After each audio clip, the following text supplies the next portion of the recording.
Welcome to my library, dear guest. My name is Cole, and I will be your storyteller. Lean back and relax as I read to you today's story, titled Playing D&D with Murder Hobos, by the author Onikuma Alchemist. Hi everyone. Sorry for the long post. I have cut a lot out to try and save my words. My original copy is massive, but I really wanted to post about this.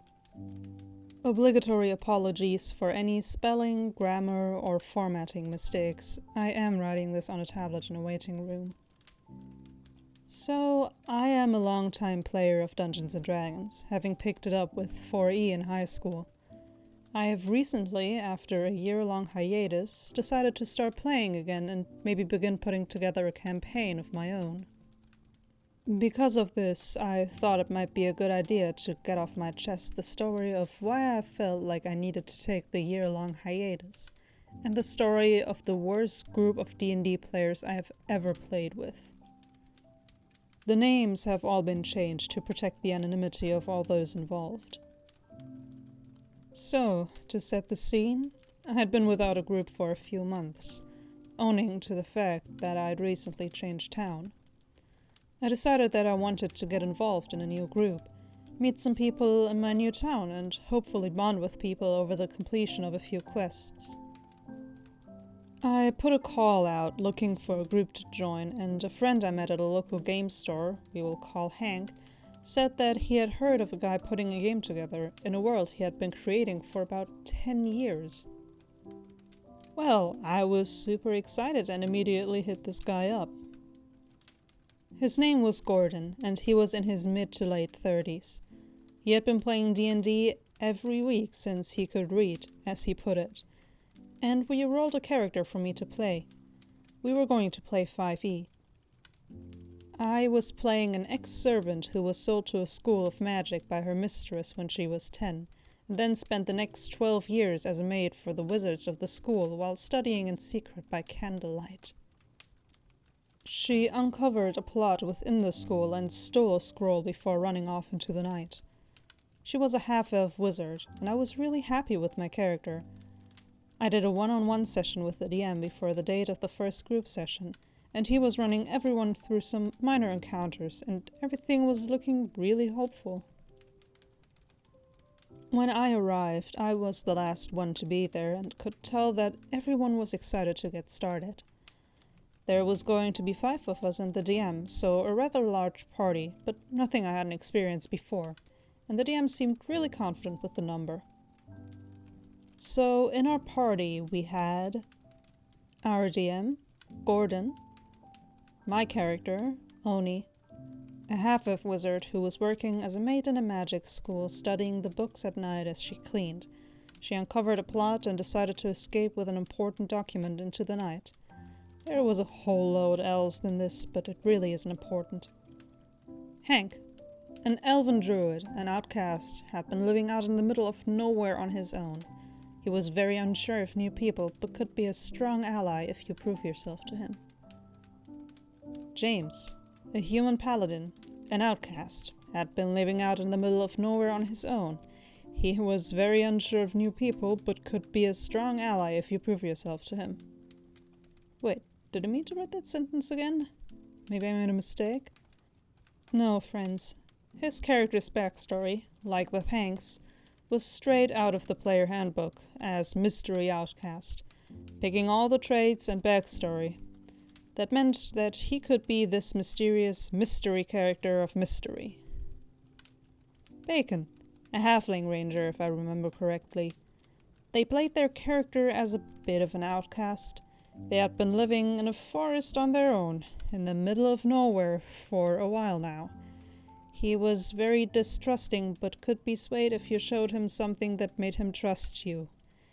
Yes, his character was more of the same. But wait, there's more. Harry, a dwarf fighter. And surprise, surprise, once again, he was a fucking outcast who had been living out in the middle of blah, blah, blah.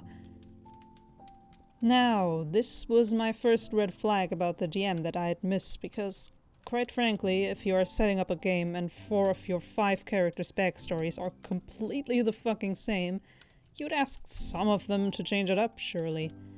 Well, he didn't, and we went into our first session with 4 mysterious characters of mystery. Now, I know what you're thinking. Are you sure you aren't just writing it like this to make yourself out to be a better player than you are? Well, no, I am by no means an amazing player. I just like what I like. I read the books, and whether I am a wizard, a rogue, or a barbarian, I always try and make them their own people. And I don't mind changing it up if someone else has the same backstory. Helps with the roleplay later on too. Now, this first session started great. I bumped into Harry and Bacon on the road. I had come tumbling out of a tree where I'd been sleeping to fall in front of the 2 of them. They helped me up, asked me about myself, I told them about my backstory, and they seemed really interested in the scroll. But since neither of them could open and read it, we decided to go to the next town to see if there was anyone there who could guide us. At the next village, Harry met Hank in none other than a tavern, and Bacon and I met James while trying to ask around for more information in the town square. Our new friends joined us on our quest because of various reasons. I know that James followed us because his character had the in-game hots for mine, and although a very meek and kind guy in real life, he played this great simp paladin role in game. It was quite funny. So on asking around, we found out some backstory about this world, that there were 2 gods, the light god and the dark god, and how actions positive or negative fueled the god's powers. And places where a lot of positive things happened would bring prosperity and good fortune to those places, where villainy and crime would bring tyranny and plague. The DM's world was well detailed, and it seemed he had written an NPC for every single encounter. He had this epic tome that detailed his world, all his homebrew items and quests, maps of worlds and encounters. Truly hats off to the man, he knew what he was doing. Well, we were told of these 7 gems, like the Infinity Stones crossed with the Dragon Balls, that when arranged by a priest of the force of our light or darkness, the world could eradicate the opposite force for 1,000 years. Think Vaatu and Rava and Avatar: The Legend of Korra. Each stone had its own power, though, with one of the known stones having the ability to bring a dead person back to life, and the other would grant the user a strength boost, to put it simply. Every time one of these was used, they would crumble and reform somewhere else in the world. So pretty standard, but a good hook. Well, we found a man who could open the scroll, and he informed us that the life crystal was detailed to have been hidden in a vast underground bank ran by gnomes, and that the wizards were planning to steal the gem. We were all very excited and found out where the entrance to the bank was, and all thought that it would be cool if we collected the other 6 gems. Now, I was having a ton of fun at this point. We all began planning our heist. I had found that what we needed to show the gnomes to get down into the underground vaults was some kind of gemstone. I was going to go into the bank and show the gnome a stone I had cast minor illusion on to make it look like the membership gem that we had seen another person leaving the bank with. I was then going to go down into the vaults with my companion Hank, who was then going to knock the gnome out and open the locked side of the door from the inside, letting the others in from one of the gnome's own access rooms. We were then going to travel all the way down through the vaults and steal the gem. Sounds simple, right? Sounds like there would be puzzles and intrigue, combat, and just an awesome way to spend some time. Right? When we got into the bank, I realized this wasn't going to go well, and that 3 of my companions were, simply put, aspiring murder hobos that thought that killing everyone and stealing everything was a good exchange for decent character moments. So, I walk forward to the front desk and perform a bit of magic. The gnome buys it instantly. I rolled really high. When my other companions enter the bank and see the piles of gold on each of the desks being sorted by a large group of gnomes. Well, they all lost their heads and decided to kill the gnomes for the money on the tables. I distinctly remember that Bacon had shouted, "All right, everyone, on the ground. This is a robbery."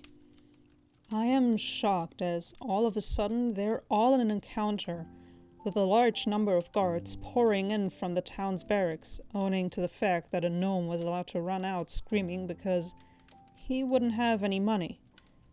I can only imagine the look of sheer incredulity on my character's face as the plan that we had put together for the past hour fell apart in seconds because of a couple hundred gold pieces. Hank just starts pocketing money, basically saying, "I didn't sign up for this shit," while the other three are fighting what can only be described as half the garrison and a number of gnomes, aiming to kill them all.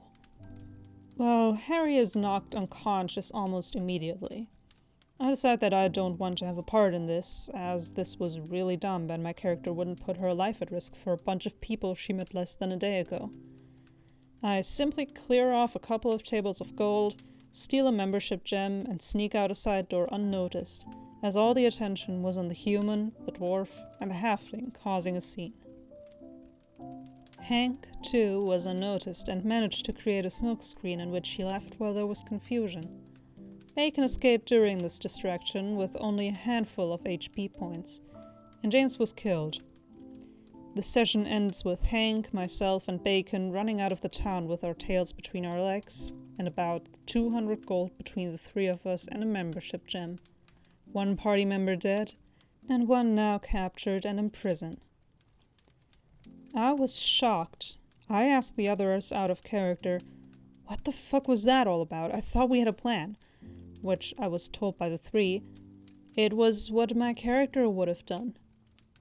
Now, I get it. Your character has been an outcast, they have never seen wealth, living as a hobo in the woods. But we were literally about to be in the vaults of the wealthiest place on our continent, as described by the DM. I looked at the DM and he simply shrugged and said, "Well, we will roll James a new character and you can always go and save Harry." James basically refused to have his character re-rolled and told us that we can get the gem and revive him, and then invite him back to the session when we have done it. He wasn't in a good mood because, in his words, "We would have won if you and Hank hadn't run away." I am not entirely sure that's true. Bacon and Harry both thought this was a great idea, but I couldn't understand why we spent so long planning how to get this gem when they were just going to run in and try to kill everyone. And then if any of them died, then, let's use the gem to bring them back. Basically putting us back at where we were right at the start, as the gem would crumble to dust. Bacon got annoyed and left with James and Harry, where I am told that they bitched about Hank and I for a few days afterwards. This is the start of what I can only describe as the worst time playing Dungeons & Dragons in my life. And the DM went on to do some really quite questionable things. So if you want me to post more about this, I shall. I have plenty of stories from this campaign before I quit, and they get worse from here.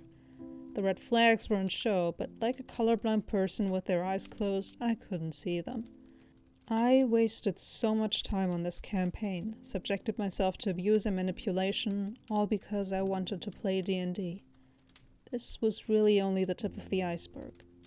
Thanks for reading. And that was today's story. I hope you enjoyed your stay and that I will see you again soon, for there are always more stories to be shared.